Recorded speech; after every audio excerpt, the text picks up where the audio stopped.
Too many people are contracting HIV/AIDS and are dying from it in our community. It's amazing that it's still growing. It's amazing that both worldwide and also domestically that we're not getting out ahead of this thing. Having more than 56,000 new HIV infections occurring each year in the United States is not acceptable. I think it's a real-life issue. It's a real-life problem.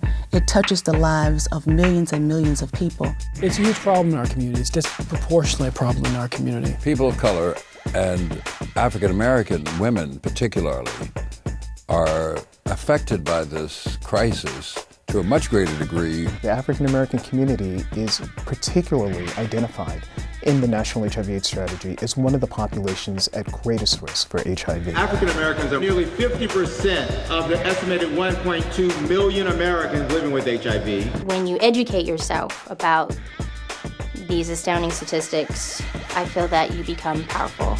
Everybody talks about Africa, but not a lot of people are talking about what's going on in Los Angeles, in New York, in Washington, D.C. 1 in 5 Americans infected with HIV don't know their status. Once you know your status, you don't want to spread it to your loved ones. So information is power.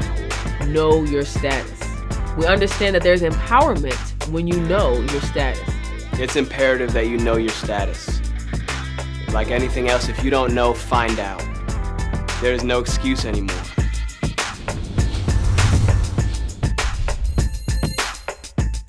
It's not a death sentence. You know, you can stay healthy. You can live your life. I've been living with HIV for 28 years. When I was diagnosed, my doctor gave me 6 months to live. And I'm here today. You can get treated. Treatments are getting better every day. The regimens are easier to take and they're more effective. Treatment is prevention. That's definitive at this point. Once you test and if you start to treat, you can start to prevent the spread.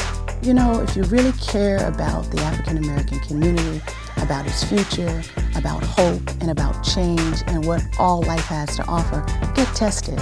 It comes down to first, I think, taking personal responsibility, making sure that you get tested. HIV began one person at a time. We are making a conscious decision to get regularly tested.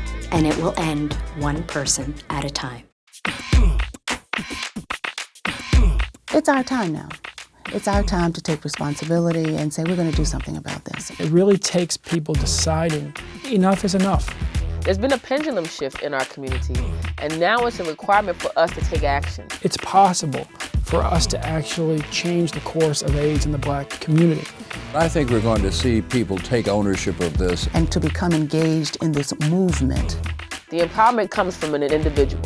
One person can make the difference, and the NAACP believes that we are greater than AIDS.